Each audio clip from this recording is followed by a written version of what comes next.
Hello everyone, I am Jagveer, chemistry faculty at competition. तो बेटा आज हम एक इम्पॉर्टेंट इंस्टीट्यूट के बारे में चर्चा करेंगे कि हमारे पास में जब हम जेई की या नीट की प्रिपरेशन कर रहे होते हैं तो एक और ऑप्शन क्या अवेलेबल है। हमारे पास में सारे बेस्ट ऑप्शन के बारे में हमें पता होना चाहिए और टीम कॉम्पिटिशन का अल्टीमेटली मोटिव यही है। ठीक है, चलो बात करते हैं। जैसा कि यहाँ दिख रहा होगा आपको, national institute of science education and research के बारे में अपन बात कर रहे हैं, जिसको शॉर्ट में हम नाइसर भी कहते हैं, NISER। ठीक है, राष्ट्रीय विज्ञान शिक्षा एवं अनुसंधान संस्थान। ये क्या है? अपने आप में एक ऑटोनोमस इंस्टीट्यूट है under department of atomic energy, government of India. ये गवर्नमेंट इंस्टीट्यूट है दरअसल। ठीक है, इसके बारे में हम बात करेंगे। क्यों मैं इसके बारे में बात करने जा रहा हूँ? क्योंकि प्रिपरेशन जब हम कर रहे हैं इस ड्यूरेशन में, ठीक है, तो जब हम उसी सिलेबस से कोई एक और एग्ज़ाम दे के, और मतलब उससे भी कम, इवन अगर मैं बात करूं कि जैसे जेई के बच्चे हैं या नीट के बच्चे हैं, दरअसल तो जितना सिलेबस वो जेई के लिए पढ़ रहे हैं या नीट के लिए पढ़ रहे हैं, उसी में से उसका ही 80% 70% करीब करीब इस एग्ज़ाम में आता है। इस एग्ज़ाम का ऐसा नेचर है। ठीक है, इन्होंने अपना सिलेबस फिक्स बता रखा है। मैं एक एक चीज़, एक एक डिटेल आपको बताऊंगा कि कैसे इसमें एडमिशन लें, क्या क्या कैरियर ग्रोथ है, कब से इसके एप्लीकेशन फॉर्म स्टार्ट हो चुके हैं, क्या फ़ी है, सब कुछ एप्लीकेशन फॉर्म की। ठीक है, हर चीज़ के बारे में डिस्कशन करेंगे, इस कॉलेज के बारे में जानेंगे, हर कुछ, सारी detailing, everything about nicer you will get.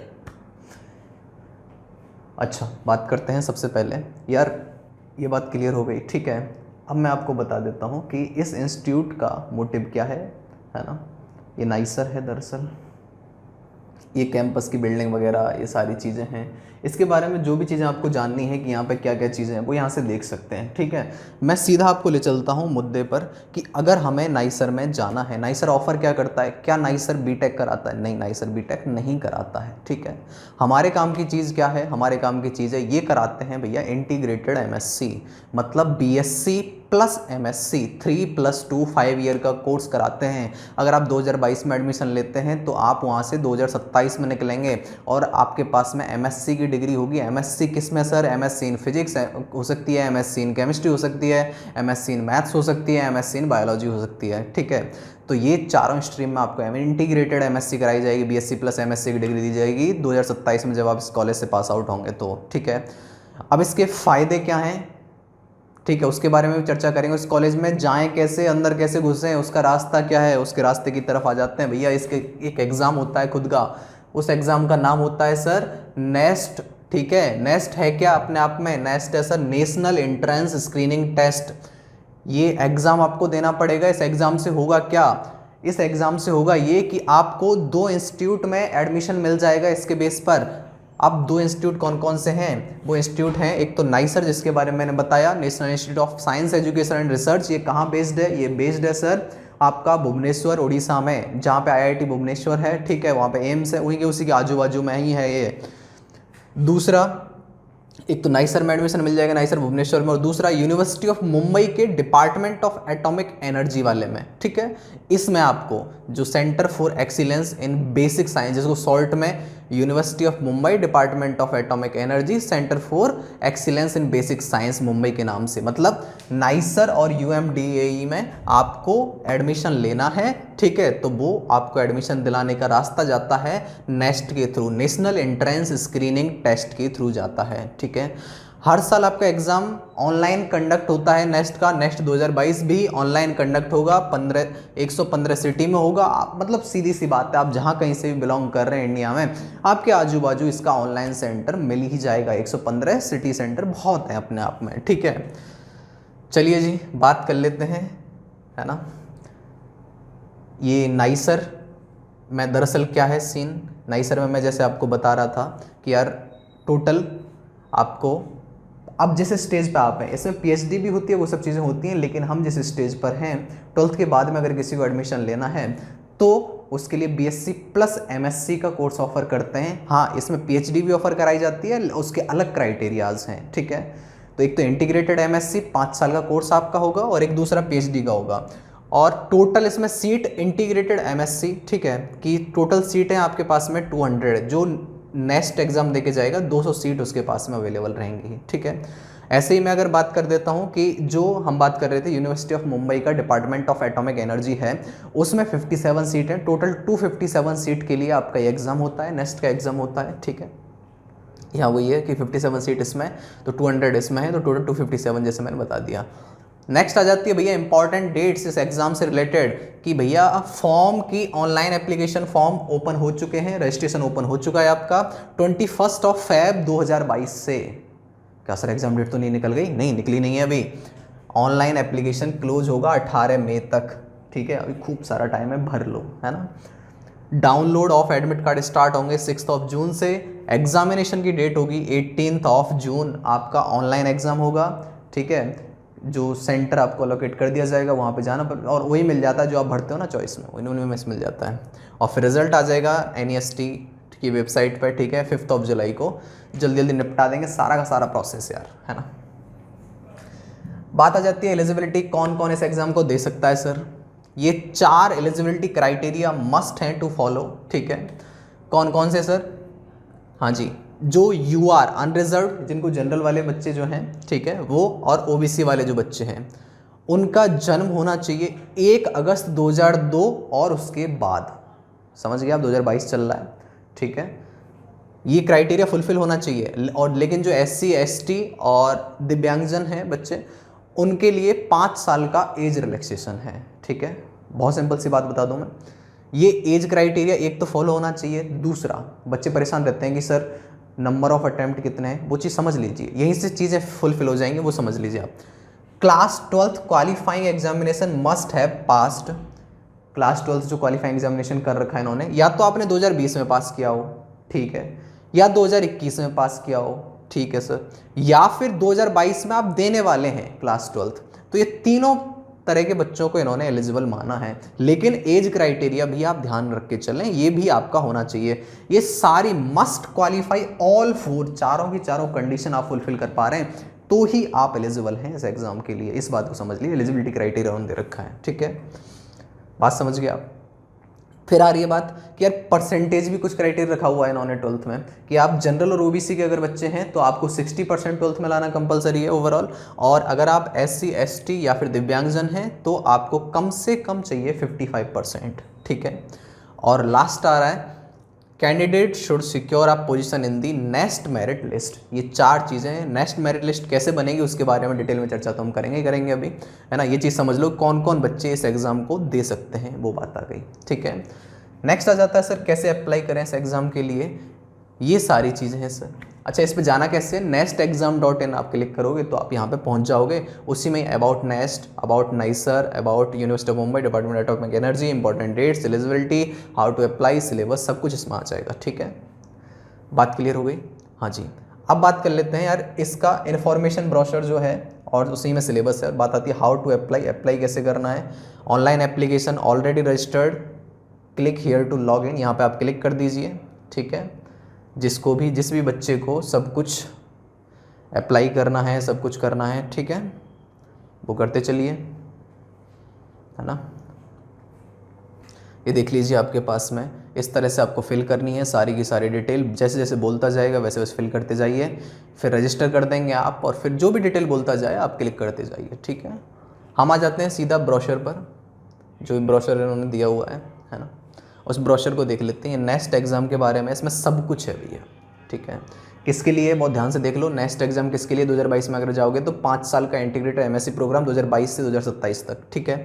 इससे किस में एडमिशन मिलेगा आपको? नाइसर भुवनेश्वर में एडमिशन मिलेगा और यूनिवर्सिटी ऑफ मुंबई के department of atomic energy centre for excellence in basic science, इसमें आपको एडमिशन मिलेगा।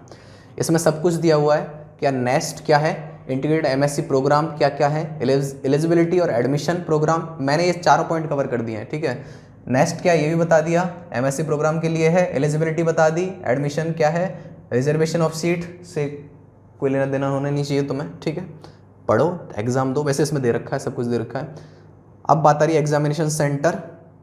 जैसे इसमें जाओगे आप पेज नंबर 6 पर, एग्जामिनेशन सेंटर के बारे में सब कुछ पता हुआ है, हाउ टू अप्लाई पता चल जाएगा। मैं इसमें जो सबसे इंपॉर्टेंट बात है दरअसल उसके बारे में चर्चा कर लेता हूँ, ठीक है। वो है आपकी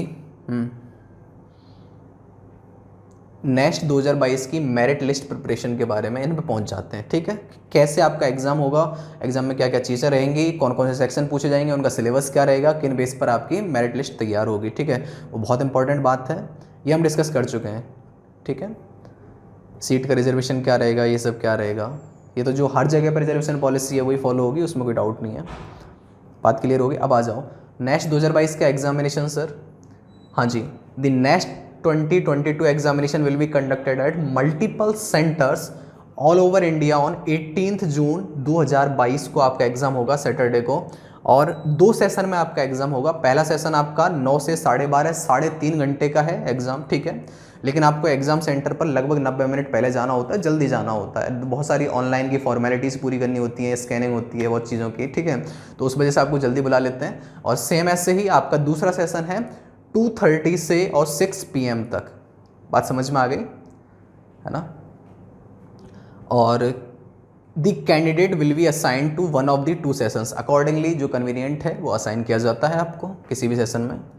बात क्लियर हो गई। हाँ जी, आप समझ लीजिए, बहुत सिंपल सी बात क्या है, ये आपके एग्जामिनेशन सेंटर हैं। अब ये एग्ज़ाम जो होगा 115 सेंटर पर होगा, ऑनलाइन एग्ज़ाम है। नेचर क्या है, आपके 4 सेक्शन इसमें कवर होंगे, किसी भी एक पेपर में 4 सेक्शन कवर होंगे आपके सर। ठीक है, ये एग्जामिनेशन रूल्स हैं, कितनी देर पहले आना है, कब छोड़ना है। क्वेश्चन टाइप पे आप सीधे आइए, यहाँ देखो कि 4 सेक्शन होंगे, objective type, MCQ type, single correct भी हो सकता है, मल्टीपल करेक्ट भी हो सकता है। कुछ क्वेश्चन सिंगल करेक्ट मिलेंगे, कुछ मल्टीपल करेक्ट मिलेंगे। ठीक है, नेगेटिव मार्किंग मोर ओवर सब में ही रहेगी। कुछ क्वेश्चन हो सकता है बिना नेगेटिव मार्किंग के मिल जाए, आप तो मान के चलिए रहेगी। ठीक है, क्योंकि कुछ क्वेश्चन नेगेटिव मार्किंग के साथ ही मिलते हैं, कुछ बाई चांस से बिना नेगेटिव मार्किंग के भी देते हुए दिखाई देते हैं, है ना। वो आपके इंस्ट्रक्शन लिखे रहेंगे उस पर्टिकुलर सेक्शन पर जहाँ भी आप अटेम्प्ट करेंगे, जिन जिन तरह के क्वेश्चंस में। 4 सेक्शन रहेंगे सर, हर सेक्शन 50 मार्क्स का होगा, 50 मार्क्स मतलब ओवरऑल 200 मार्क्स का होगा। ठीक है, इसमें क्या रहेगा, 50 physics, 50 chemistry, 50 maths, 50 bio. Simple सी बात ये है। अब समझिए मेरिट लिस्ट कैसे प्रिपेयर होगी, ये बात समझने की है। Merit list for both the institute is prepared using the best 3 scores, मतलब 150 में से एवेल्युएट होगी। मैंने क्या किया, मैंने फिजिक्स फोड़ दिया, केमिस्ट्री फोड़ दिया, मैथ्स फोड़ दिया, और बायो में बायो मेरे को नहीं आती, मैंने नहीं पढ़ी कभी भी। ठीक है, तो मैंने कुछ क्वेश्चन अटैम्प्ट किए, 10-12 मैंने कर लिए अटैम्प्ट। ठीक है, जैसे तैसे तुक्का मारा, कुछ कुछ कर लिया, तो इतने किए। तो टोटल स्कोर 200 में से वैलिड नहीं करेंगे, टोटल क्या करेंगे कि सर 150 में से टॉप 3 वाले। तो मेरी कौन सी चीज़ चेक होंगी, मेरी फिजिक्स केमिस्ट्री मैथ्स चेक होगी। ऐसे ही सेम दूसरा बच्चा था जिसकी फिजिक्स केमिस्ट्री अच्छी थी, बायो अच्छी थी, मैथ बेकार थी। ठीक है, तो उसके फिजिक्स केमिस्ट्री बायो का जो स्कोर होगा वो मेरिट लिस्ट के लिए कंसीडर करेंगे। बात समझ में आ गई। तो क्या सर चौथा सेक्शन छोड़ना नहीं है, उसमें भी उन्होंने कंपल्सन लगा रखा है, क्या कर रखा है वो देखो, छोड़ना नहीं, अटेम्प्ट 4 सेक्शन करने पड़ेंगे। आप समझ लीजिए उस चीज़ को कि छोड़ नहीं सकते भैया, यही तो समस्या है ना। ये सारी चीज़ दे रखी हैं। ठीक है, ये अप्लाई कैसे करना है, ये सब वो दे रखा है आपको। अब जो मैं बता रहा हूँ कि छोड़ क्यों नहीं सकते, ये मैंने डिस्कस कर दिया आपके साथ में, है ना। ये रिजर्वेशन, फोटो कैसे अपलोड करना है, सब कुछ इसमें एकदम डिटेल में दे रखा है। आप समझिए ये इनका स्कोरिंग सिस्टम इन्होंने दे रखा है। और जो 2 इंस्टीट्यूट जिसमें एडमिशन लेना है, नाइसर में और आपका यूनिवर्सिटी ऑफ मुंबई के डिपार्टमेंट ऑफ एटॉमिक एनर्जी में, ठीक है, उनके लिए दोनों के लिए अलग अलग सिस्टम है। अलग अलग सिस्टम क्या है देख लीजिए। मेरिट लिस्ट जैसा मैंने बताया कि 150 के बेस पर आपकी कैलकुलेट होगी टॉप 3 सेक्शन की, है ना। अब ये एक नई समस्या इन्होंने कर रखी, इसलिए मैंने बोला कि 4 सेक्शन आपको अटेम्प्ट करना क्यों कंपलसरी है। वो इसलिए है कि section wise minimum admissible score, जिसको SMAS बोलते हैं, या फिर सेक्शन वाइज कट ऑफ, आप सिंपल समझ लीजिए। ठीक है, ये जरूरी है भैया, ये जरूरी है कि total score of each candidate will be the sum of best 3 scores out of the 4 section, है ना। हर एक सेक्शन में आपको कम से कम इतना स्कोर करना पड़ेगा। SMS इतना होना चाहिए। क्या है SMS, बहुत सिंपल तरीके से समझते हैं। ठीक है, किस तरीके से कैलकुलेट होगा, ये ऐसे कैलकुलेट हो जाएगा कि यार टोटल, जैसे मान लो केमिस्ट्री में, है ना, टॉप 100 स्कोर जो हैं, ठीक है, 40 हैं, मतलब 40 और 40 से ऊपर वाले, 50 नंबर का है ना केमिस्ट्री सेक्शन, उसमें 40 और 40 से ऊपर वाले 100 बालक हैं। ठीक है, और तो SMS केमिस्ट्री के लिए क्या हो जाएगा, कम से कम, जैसे केमिस्ट्री रद्दड़ है, बिल्कुल बेकार है, ठीक है, उसको भी कम से कम 8 मार्क्स स्कोर करने पड़ेंगे। ये इन्होंने क्राइटेरिया लगा रखा है ना। कि टॉप 100 बालक मतलब 40 और 40 से ऊपर हैं तो 40 नंबर रेफरेंस लेके इन्होंने क्या किया, 40 का 5वां हिस्सा मतलब 8 मार्क्स कम से कम आपको इसमें लाने पड़ेंगे। ये सेक्शनल वाइज कट ऑफ है आपकी, ठीक है।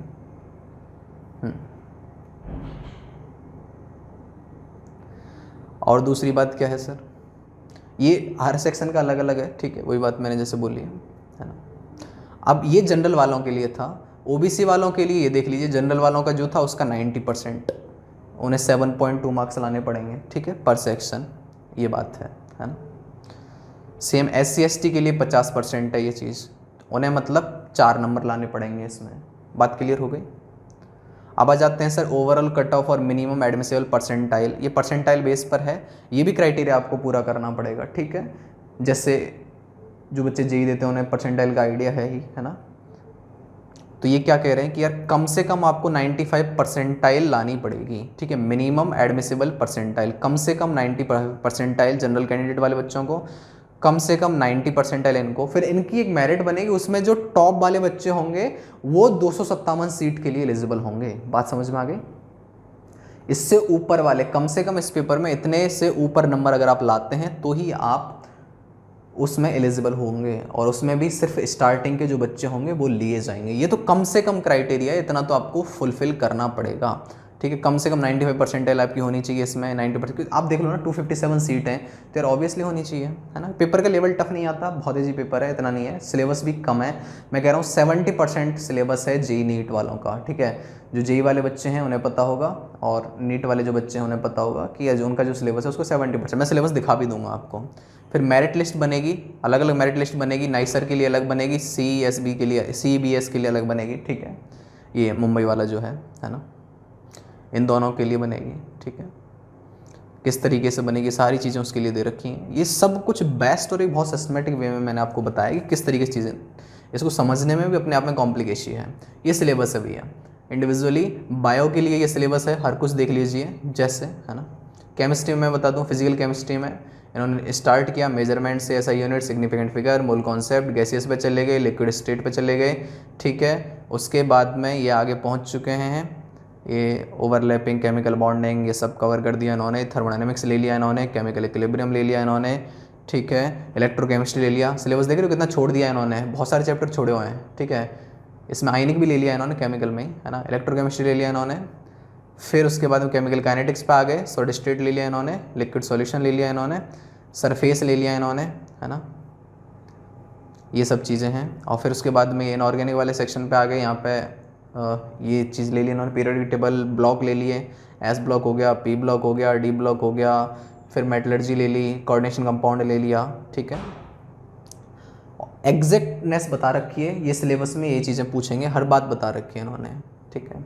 फिर ऑर्गेनिक पे आ गए, isomerism, alkane, alkene, alkyne, aromatic compound, halogen, ये सब कुछ, फिनॉल, ईथर, सब कुछ बोल रखा है इन्होंने, एल्डिहाइड कीटोन, कार्बोक्सिलिक एसिड, अमीन, सब कुछ बोला हुआ है जैसे जैसे बोला हुआ है। तो जो सिलेबस इन्होंने बता रखा है वही हमें फॉलो करना है। सर फ़ायदा क्या है, क्यों ज्वाइन करना चाहिए, इसका एक मैं बता देता हूँ। जो बच्चे रिसर्च ओरिएंटेड पढ़ना चाहते हैं, जैसा इसमें बताया हुआ है, इसमें वही चीज़ें पढ़ाई जाती हैं। जो बच्चे रिसर्च ओरिएंटेड हैं और दूसरा रिसर्च ओरिएंटेड नहीं भी हैं, अगर आप में से कुछ बच्चे जानते हो कि BARC, Bhabha atomic research centre, sir BARC में जाने के नॉर्म्स होते हैं। जैसे कोई भी बच्चा है, जैसे मैंने बीटेक की हुई है, तो मैं अगर BARC में जाना चाहता हूं तो मेरे को BARC का पहले मेरी स्ट्रीम का एग्ज़ाम लिखना पड़ेगा, फिर मेरे को इंटरव्यू के लिए कॉल आएगी तो मेरे को इंटरव्यू देना पड़ेगा। दोनों चीज़ें मैं टोटल दूंगा, उनके मार्क्स इवेल्यूएट होंगे और फिर मेरे को BARC में एक गवर्नमेंट साइंटिफिक ऑफिसर की जॉब दी जाएगी, ठीक है। फिर उसके बाद में अगर बात करता हूँ कि अगर कोई बच्चा नाइसर में पढ़ा हुआ है तो नाइसर वाले बच्चे के लिए क्या फैसिलिटी है सर। फैसिलिटी ये है दरअसल कि आपको एग्ज़ाम नहीं देना पड़ेगा, कुछ नॉर्म्स उन्होंने सेट कर रखे हैं इस पर्टिकुलर ब्रांच, इस पर्टिकुलर MSc वाले बच्चे, और आपको इतनी CGP अगर आपकी है, ठीक है, तो आप डायरेक्ट फॉर्म अप्लाई करिए और मेंशन करिए आप नाइसर से हैं, और उसमें सारी चीज़ें नाइसर वाली पूछी जाएंगी। बताइए आप, आपको टेस्ट नहीं देना पड़ेगा, आपको इंटरव्यू के लिए सीधी कॉल आएगी और आप इंटरव्यू दे पाएंगे वहाँ पर। अगर आप इंटरव्यू क्रैक कर देते हैं डायरेक्ट तो आप चले जाइए। और ज़्यादातर जो बच्चे इसमें एडमिशन लेते हैं वो ये लेते हैं कि जिनका रिसर्च ओरिएंटेड जो होते हैं, आगे पीएचडी परस्यू जिन्हें करनी होती है, वो बच्चे इसमें चले जाते हैं। और दूसरी बात क्या कहूँ मैं, जिनको बीआरसी में जाना है वो इससे जा सकते हैं। मैं ये नहीं कह रहा हर बच्चा, जितने भी 257 है बार्क में जा सकते हैं, नहीं, बहुत गिनती की लिमिटेड सीट हैं, ठीक है। जो टॉप होंगे, जो नॉर्म्स उन्होंने सेट कर रखे हैं बीआरसी ने, उनको फुलफिल करते होंगे, वो इसमें जा सकते हैं। Point clear. ये सारी चीज़ें थी। जिन बच्चों को इंटरेस्ट लगे, 1200 रुपये इसकी एप्लीकेशन फ़ी है, वो चाहें तो बढ़ सकते हैं। SC ST वाले बच्चों के लिए 600 फीस है, ठीक है, फॉर्म की फ़ीस, एप्लीकेशन फॉर्म की। तो ये सब कुछ था इसके बारे में। फिर भी कोई क्वेरी रह गई हो तो आप कमेंट सेक्शन में कमेंट कर सकते हैं। पढ़ते रहिए, हेल्दी रहिए। Thank you.